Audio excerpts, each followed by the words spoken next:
Today जी के programme में आपका स्वागत है। सबसे पहले कल के अभ्यास प्रश्न को देखते हैं। कल हमने आपसे पूछा था दापोरिजो पुल भारत के किस राज्य में स्थित है? असम, मेघालय, अरुणाचल प्रदेश या फिर नागालैंड। हाल ही में अरुणाचल प्रदेश के मुख्यमंत्री पेमा खांडू ने दापोरिजो पुल का उद्घाटन किया, जो कि सुबनसिरी नदी पर बनाया गया है। इस पुल का निर्माण BRO यानी सीमा सड़क संगठन के द्वारा किया गया है। भारत चीन सीमा तक जाने वाली संपर्क सड़कों के लिए इस पुल का रणनीतिक महत्व है। पुल का निर्माण 1 महीने से भी कम समय में किया गया है। आपको बता दें कि सुबनसिरी नदी ब्रह्मपुत्र की एक सहायक नदी है।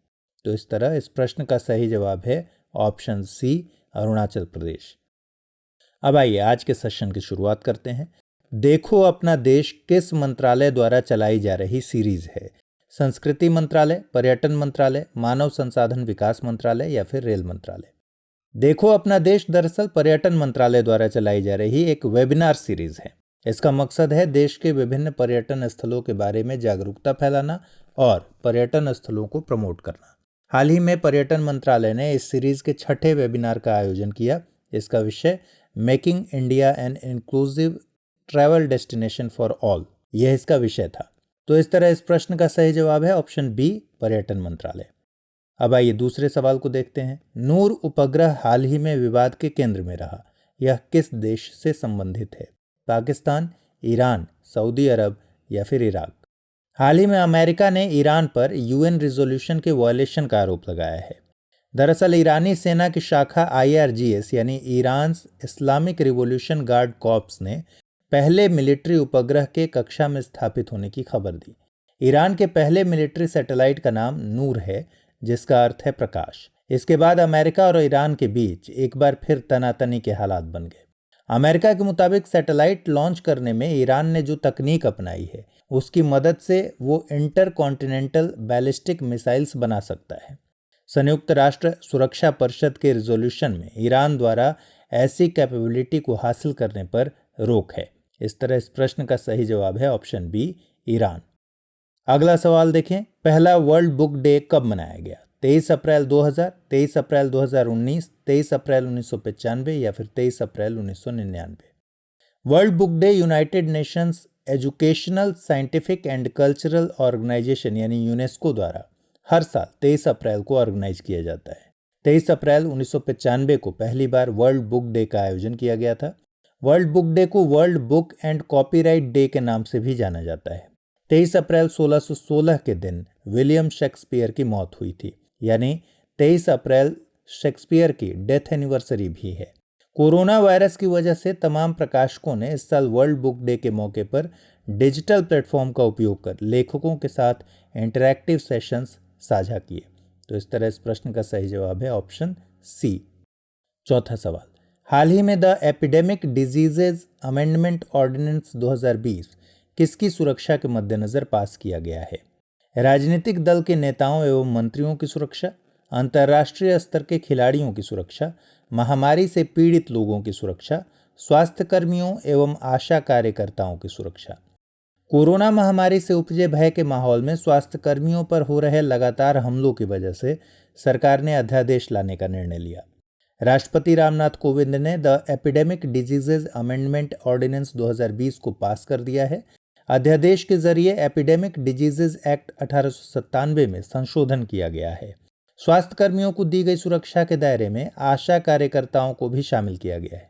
आशा का फुल फॉर्म है एक्रीडेटेड सोशल हेल्थ एक्टिविस्ट। अध्यादेश के मुताबिक यदि हमले में स्वास्थ्य कर्मियों को गंभीर चोट आती है तो 6 महीने से लेकर 7 साल तक की सजा और 1 से 5 लाख रुपए तक के जुर्माने का प्रावधान है। गंभीर चोट न होने की स्थिति में 3 महीने से 5 साल तक की सजा और 50,000 से लेकर 2 लाख रुपए तक के जुर्माने का प्रावधान है। इस तरह के मामले कॉग्निजेबल और नॉन वेलेबल कैटेगरी के होंगे।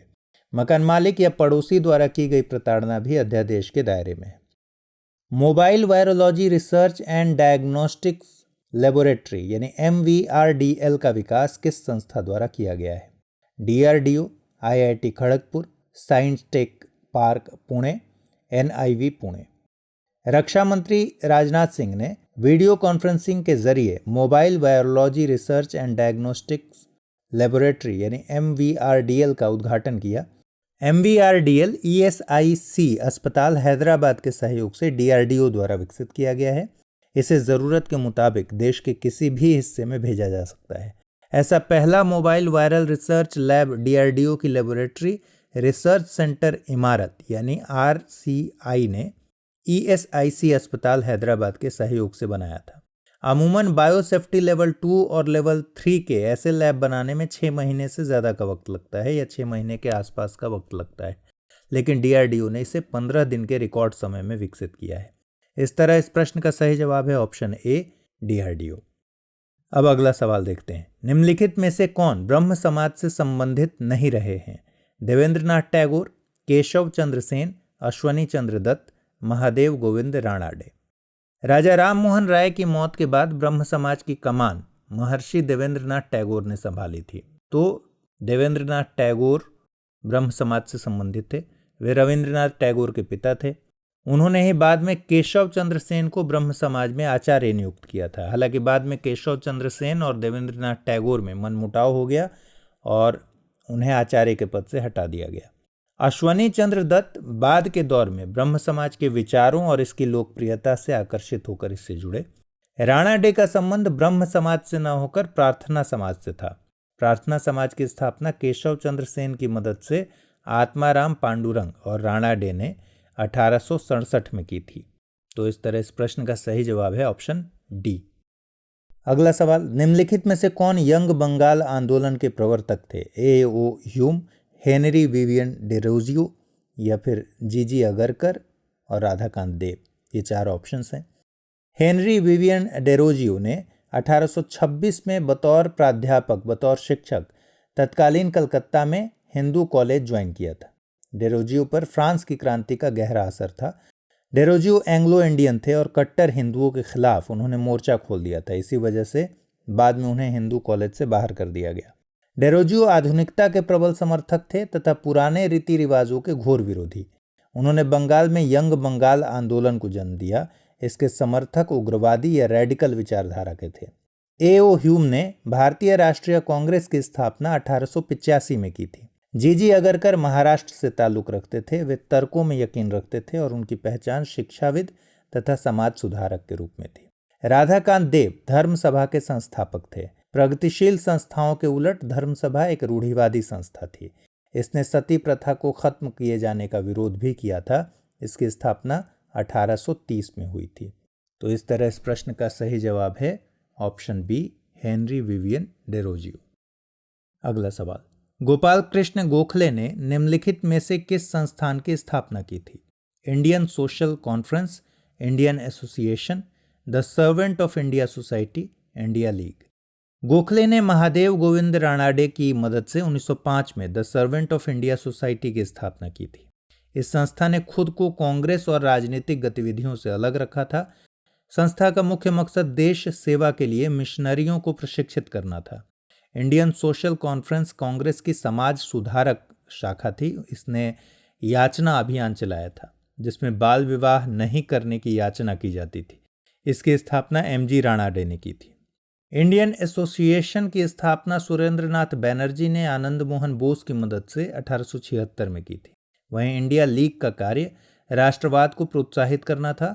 शिशिर कुमार घोष ने 1875 में इसकी स्थापना की थी। इस तरह सही जवाब है option C, the Servant of India Society. Question number 9, Ahmadiyya आंदोलन के प्रवर्तक कौन थे? सर सैयद अहमद खां, मोहम्मद कासिम ननौतवी, मीर निसार अली या फिर मिर्ज़ा गुलाम अहमद। अहमदिया आंदोलन की स्थापना मिर्ज़ा गुलाम अहमद ने 1889 में की थी। यह एक उदारवादी आंदोलन था। मिर्ज़ा गुलाम अहमद पर हिंदुओं के समाज सुधार आंदोलनों का व्यापक असर था। इस आंदोलन का मकसद मुसलमानों का बौद्धिक विकास करने के लिए नियमों और धार्मिक उपदेशों को उदार बनाना था। सर सैयद अहमद खान ने अलीगढ़ आंदोलन की नींव रखी थी। 1875 में उन्होंने अलीगढ़ मुस्लिम एंग्लो ओरिएंटल कॉलेज की नींव रखी। सर सैयद अहमद खान मुसलमानों में आधुनिकता के विकास के पक्षधर थे। वे पर्दा प्रथा और बहुपत्नी प्रथा के विरोधी थे। अंग्रेजों के प्रति उनके झुकाव के कारण उन्हें अंग्रेजों ने नाइटहुड की उपाधि दी थी। मीर निसार अली को टीटू मीर के नाम से भी जानते हैं। टीटू मीर बरेलवी के शिष्य थे और वहाबवाद के समर्थक थे। मोहम्मद कासिम ननौतवी देवबंद आंदोलन के प्रवर्तकों में से एक थे। यह आंदोलन अंग्रेजों का समर्थन लेने की वजह से सर सैयद अहमद खान और अलीगढ़ आंदोलन का विरोधी था। तो इस तरह सही जवाब है ऑप्शन डी, मिर्जा गुलाम अहमद। अब आज का अंतिम सवाल, सही युग्मों का मिलान कीजिए। प्रार्थना समाज राजा राम मोहन राय, आर्य समाज आत्माराम पांडुरंग, ब्रह्म समाज स्वामी दयानंद सरस्वती, वेद समाज के श्रीधरलू नायडू। इसमें आपको मिलान करना है। प्रार्थना समाज की स्थापना केशव चंद्र सेन की मदद से आत्माराम पांडुरंग और राणाडे ने 1867 में की थी। तो प्रार्थना सभा यानी पहले का जो मिलान होगा वो बी से होगा। आर्य समाज की स्थापना स्वामी दयानंद सरस्वती ने की थी 1875 में। दयानंद सरस्वती के बचपन का नाम था मूल शंकर और उन्होंने वेदों की ओर लौटो का नारा दिया था। ब्रह्म समाज की स्थापना राजा राम मोहन राय ने 1828 में की थी। ब्रह्म समाज का मकसद एकेश्वरवाद की स्थापना, मूर्ति पूजा व अवतारवाद का विरोध करना था। के श्रीधरलू नायडू ने केशव चंद्र सेन की मद्रास यात्रा के वक्त वेद समाज की स्थापना की थी। बाद में वेद समाज दक्षिण के ब्रह्म समाज के रूप में अस्तित्व में आया। तो इस तरह जब आप मिलाएंगे तो पहला प्रार्थना समाज का ऑप्शन होगा वो बी होगा, आत्माराम पांडुरंग। आर्य समाज का मिलान है स्वामी दयानंद सरस्वती यानी 2 का सी। ब्रह्म समाज राजा राम मोहन राय यानी 3 का ए। और वेद समाज के श्रीधरलू नायडू यानी 4 का डी। तो सही उत्तर है विकल्प ए। आइए अब आज के अभ्यास प्रश्न पर नजर डालें। हाल ही में अफ्था मित्र मोबाइल ऐप किस राज्य ने लॉन्च किया है? आंध्र प्रदेश, कर्नाटक, बिहार या फिर उत्तर प्रदेश? तो इस अभ्यास प्रश्न के जवाब के साथ और नए सवालों के साथ हम फिर हाजिर होंगे। तब तक के लिए पढ़ते रहिए, खुश रहिए, स्वस्थ रहिए।